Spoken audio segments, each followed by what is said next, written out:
Hello friends. आज हम flamingo के चैप्टर 5 इंडिगो को डिटेल से समझने वाले हैं। Guys, this chapter is very important from exam point of view. अक्सर इस चैप्टर से बहुत सारे सवाल एग्जाम में आते रहते हैं। So without wasting any time, let's get started. सबसे पहले मैं आप लोगों को इंडिगो चैप्टर के राइटर का नाम बता दूं। उनका नाम है Louis Fisher. And Louis Fisher was born in Philadelphia. He served as a volunteer in British Army between 1918 and 1920. And बाद में वो जर्नलिस्ट बन जाते हैं एंड न्यूयॉर्क टाइम्स में लिखना शुरू कर देते हैं। तो चलो, ये तो हो गई ऑथर की बात। गाइस, ये जो इंडिगो चैप्टर है, इसमें लुइस फिशर महात्मा गांधी के साथ हुए अपने बातचीत के बारे में बताते हैं कि जब वो 1942 में गांधी जी 1942 में वो एक जर्नलिस्ट थे। एंड उस टाइम पे वो गांधी जी से पहली बार सेवाग्राम के आश्रम में मिले थे। और ये सेवाग्राम महाराष्ट्र का एक छोटा सा शहर है। तो जब लुइस फिशर 1942 में मिले तो उन्होंने बताया कि कैसे उन्होंने ब्रिटिशर्स को, गांधी जी ने उनको बताया कि कैसे ब्रिटिशर्स को उन्होंने भारत से भगाने की ठानी। वो क्या इंसिडेंट्स हुए जिसने गांधी जी को मजबूर कर दिया ये सोचने पे कि अब इन अब और नहीं, अंग्रेजों को तो अब भगाना ही पड़ेगा। And it all started back in 1917। 1917 में ये सब स्टार्ट हुआ। तो गाइस, कहानी शुरू होती है जब गांधी जी दिसंबर 1916 में एक एनुअल कन्वेंशन में गए। तो और ये एक कांग्रेस की पार्टी हुआ करती थी उस टाइम पे। और ये मीटिंग लखनऊ में हो रही थी उस टाइम। तो करीब 2300 के करीब लोग आए हुए थे वहां पे। और इसके अलावा भी बहुत सारे और भी लोग थे। 2300 के करीब मेन लोग आए हुए थे। और उसी मीटिंग में एक गरीब किसान उनके पास आया जिसका नाम राजकुमार शुक्ला था।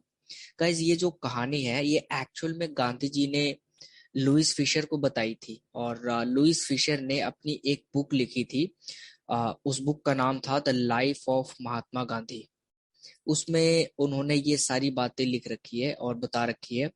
और ये जो चैप्टर है, इंडिगो चैप्टर, ये तो बस एक छोटा सा हिस्सा है उस बुक का। कौन से बुक का? The life of Mahatma Gandhi, जो कि लुइस फिशर के द्वारा लिखी गई थी। I hope I am clear with all this things. तो वो गरीब किसान गांधी जी के पास आता है जिसका नाम राजकुमार शुक्ला होता है। वो बताता है कि वो चंपारण गांव से है।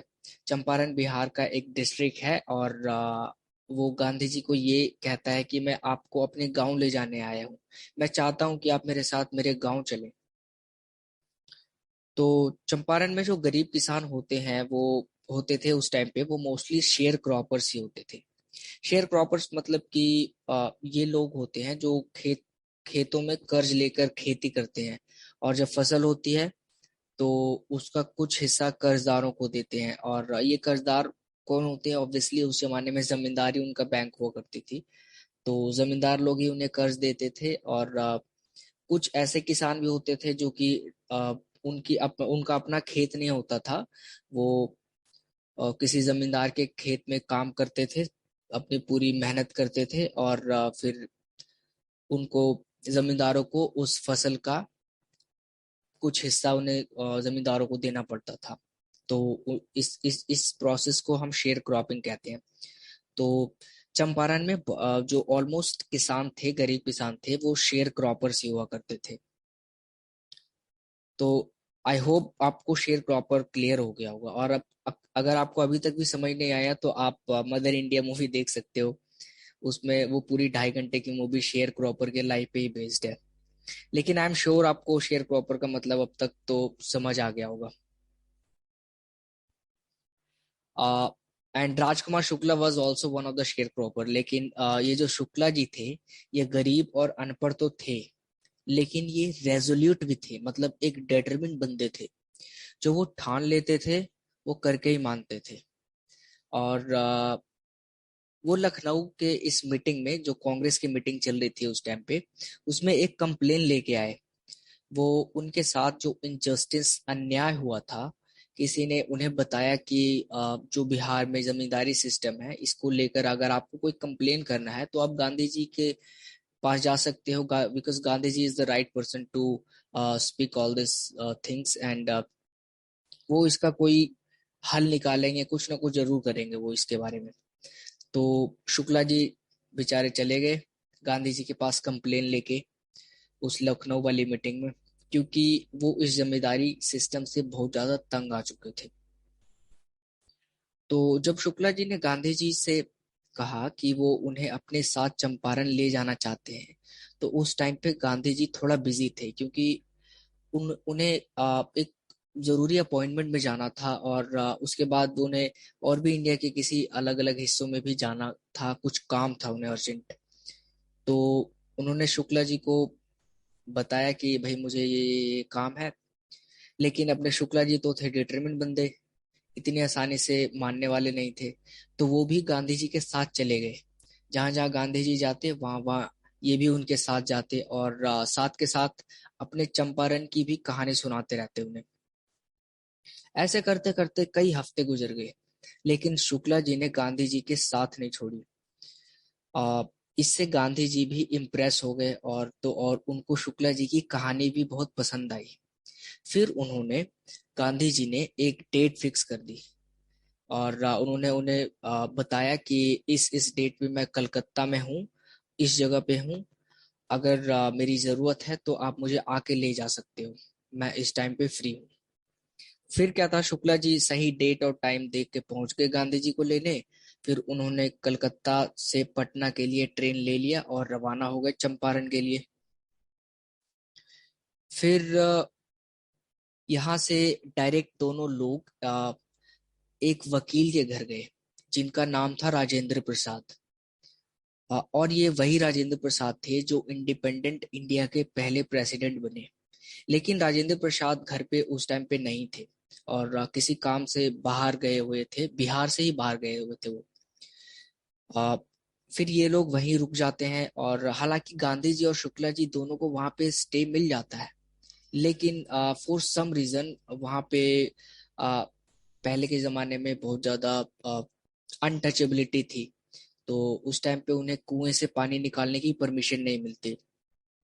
अब क्योंकि राजेंद्र प्रसाद भी नहीं थे और अनटचेबिलिटी भी थी, पानी वानी निकालने की परमिशन नहीं थी, तो गांधी जी डिसाइड करते हैं कि उन्हें अब चंपारण को निकल जाना चाहिए, और वो निकल जाते हैं। लेकिन वो मुजफ्फर मुजफ्फरपुर एक और डिस्ट्रिक्ट है, वहां से होते हुए वो चंपारण जाना चाहते थे, सो दैट वो चंपारण के शेयर क्रॉपर्स के बारे में पूरी इंफॉर्मेशन कलेक्ट कर सके। मुजफ्फरपुर आप ये लगा लो कि चंपारण गांव था, वहां से एक पास वाला जो शहर हुआ करता था वो मुजफ्फरपुर था। तो वो मुजफ्फरपुर में थोड़ा एक दो दिन के लिए रुकना चाहते थे, और उनके जानकार का एक प्रोफेसर था वहां पे, उनको उन्होंने चिट्ठी लिखी जिसका नाम जेबी कृपलानी था, उस प्रोफेसर का नाम। और ये आर्ट्स कॉलेज में पढ़ाते थे, और इनकी मुलाकात वैसे पहले किसी शांति निकेतन स्कूल में हो चुकी थी। तो वो उनको चिट्ठी लिखते हैं और बताते हैं कि भाई मैं आने वाला हूँ तुम्हारे पास कुछ एक दो दिन के लिए स्टे रुकने के लिए। फिर 15 अप्रैल 1917 को आधी रात को ट्रेन मुजफ्फरपुर स्टेशन पहुंचती है, और कृपलानी जी अपने बहुत सारे स्टूडेंट्स के साथ वहां पर गांधी जी को लेने के लिए आए हुए होते हैं। फिर गांधी जी वहां दो दो दिन के लिए रुकते हैं किसी गवर्नमेंट स्कूल के जो टीचर होते हैं उसके घर में, और अपनी जानकारी इकट्ठा करने लगते हैं। और उनको ये बात बहुत ही एक्स्ट्राऑर्डिनरी लगती है। He literally says that it was an extraordinary thing in those days for a government professor to harbor a man like me in a smaller locality when India India जो इंडियन लोग होते हैं they were so afraid to show sympathy for advocates of home rule. मतलब ये उस time पे बहुत बड़ी बात थी कि कोई ऐसे छोटे लोकेलिटीज में भी एक फ्रीडम फाइटर को अपने घर पे स्टे दे देना, जिसमें बहुत खतरा था उस टाइम पे, क्योंकि उस टाइम पे अंग्रेजों की हुकूमत थी, 1917 की बात है ये। And still they were supporting to some freedom fighter and a man who come to do some works which is against those English man. तो ये बात गांधी जी को एक्स्ट्राऑर्डिनरी लगती है उस टाइम पे, क्योंकि उन्होंने ये सब एक्सपेक्ट नहीं किया होता है। और फिर उसके बाद गांधी जी मुजफ्फरनगर में आने, फिर उसके बाद क्या होता है, गांधी जी के मुजफ्फरपुर आने की खबर और वो किस मिशन के साथ आए हैं वहां पे, इसकी खबर पूरे मुजफ्फरपुर में फैल जाती है, बहुत जल्दी फैल जाती है। और क्योंकि मुजफ्फरपुर और चंपारण पास पास है, तो मुजफ्फरपुर से होते हुए ये खबर चंपारण में भी बहुत जल्दी पहुंच जाती है। और फिर बहुत सारे किसान अपने चैंपियन को देखने के लिए वहां आने लगते हैं।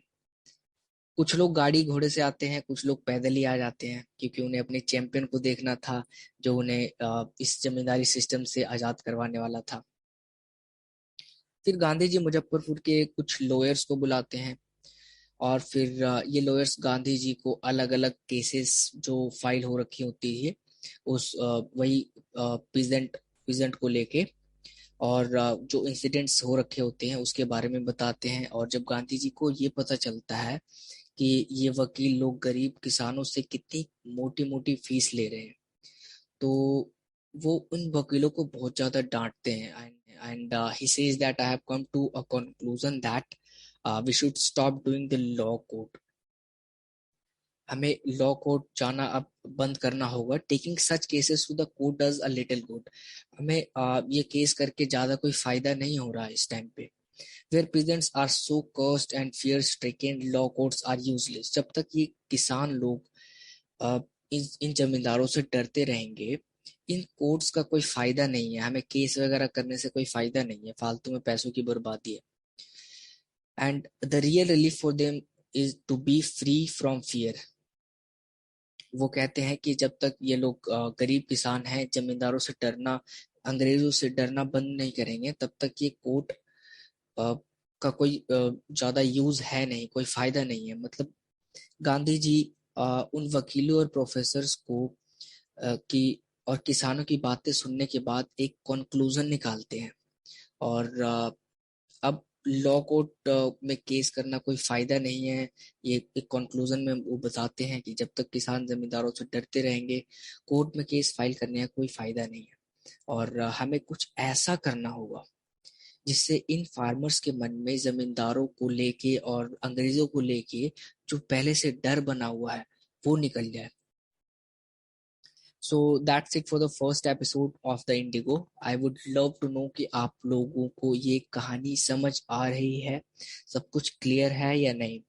और देखो, जहाँ भी कोई कंफ्यूजन होता है कमेंट करके आप पूछ सकते हो। I am very active and I give you very soon reply. बहुत जल्दी रिप्लाई दे दूंगा मैं आपको। तो मिलते हैं अगले एपिसोड में कुछ